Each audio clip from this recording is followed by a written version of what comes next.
Several years ago, a group of us from Grace went on a pilgrimage to the Holy Land.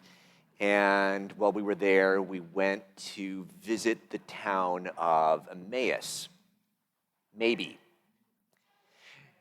So there's no fewer than 3 locations that can't claim to be the biblical Emmaus. There might be more.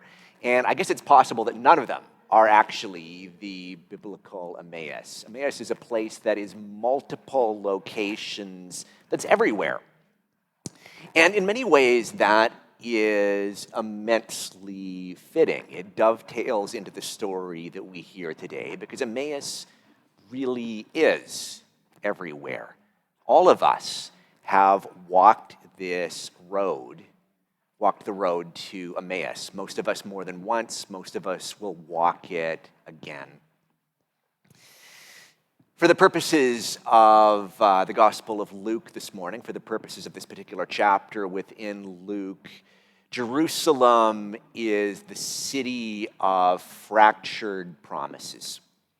So we come there holding the promise of love, and what it gives us is heartbreak. It gives us getting dumped or divorced. Jerusalem is the place where we come expecting career success or worldly success, and what it gives us is downsizing and layoffs. Jerusalem is the place where we come expecting long life and health, and what it gives us is diagnosis. It is the place where we come full of hope and expectation, and what we get is the place of the skull. What we get is the cross. And then from the city of fractured promises, we walk away. We are in this place of lostness and searching, heading for a town we know not where.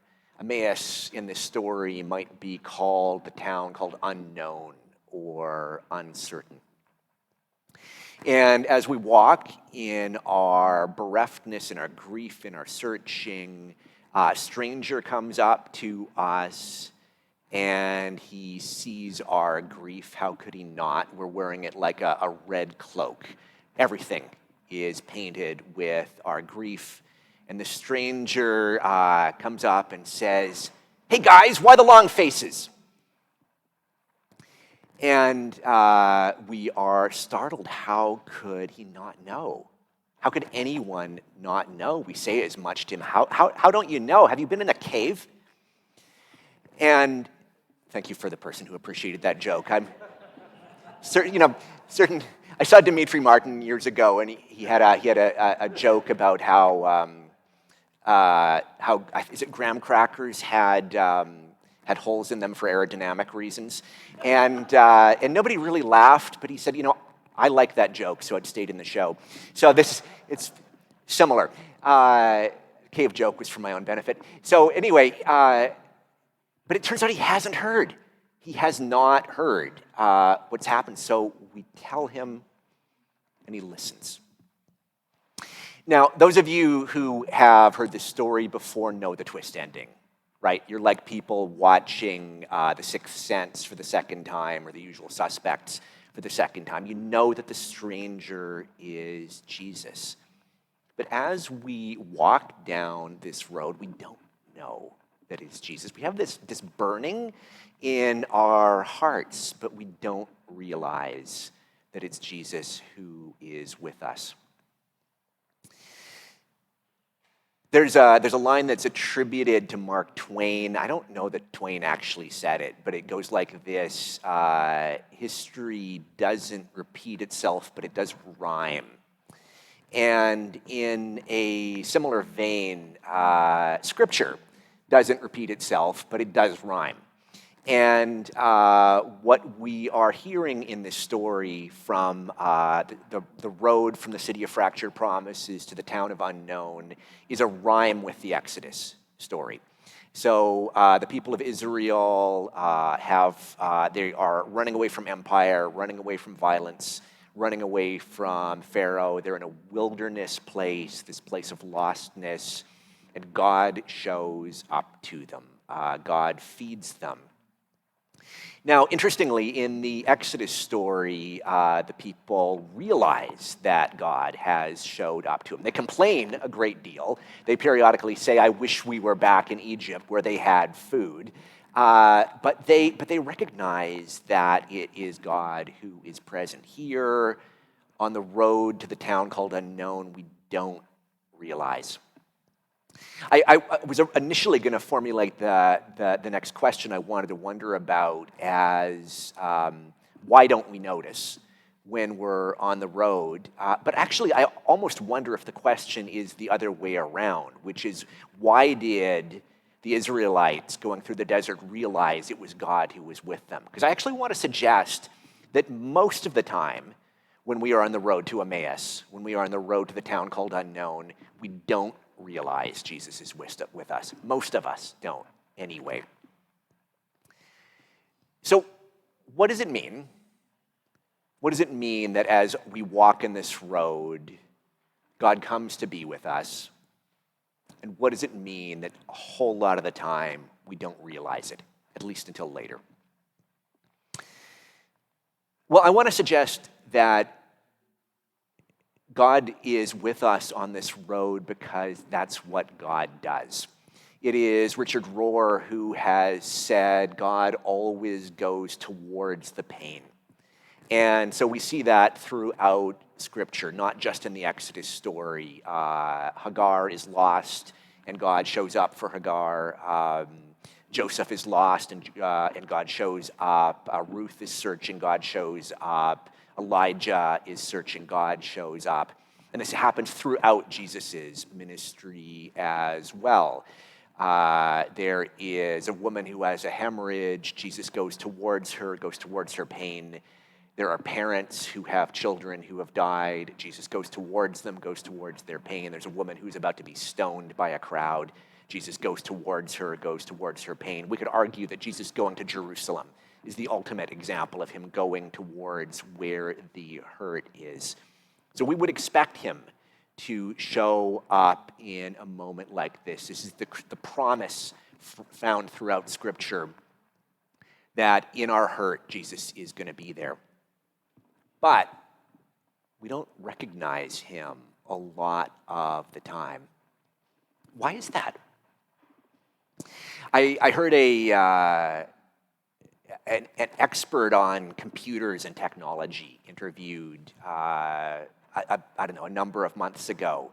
And the interviewer asked this expert this question: when are we going to have robots in our homes?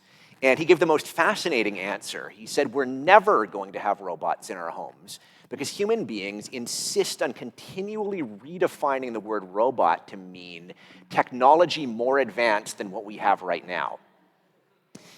So he said, if we're ever going to have robots, we have robots right now in our homes. If you have a dishwasher, there's a robot in your house. If you have a washing machine, that's a robot. Microwave, printer, we could keep on giving examples of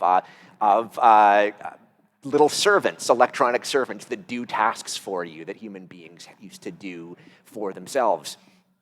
And I was struck by this, and I was thinking this week, in a similar vein, human beings have this tendency to define revelation, to define an encounter with God as something other than my experience. It is something outside of or beyond my experience. It is, and sometimes we really do. Some people are lucky enough or blessed enough to have the sort of revelation that is unequivocally God. But my hunch is that's the minority report. Most of us discover God in the everyday, but it doesn't occur to us that that could be a way that God shows up. And so we are in this place of hurt. And in a place of hurt, maybe a friend shows up. Maybe they call us, or they come over and bring us food and just sit with us in our lostness. And that is wonderful.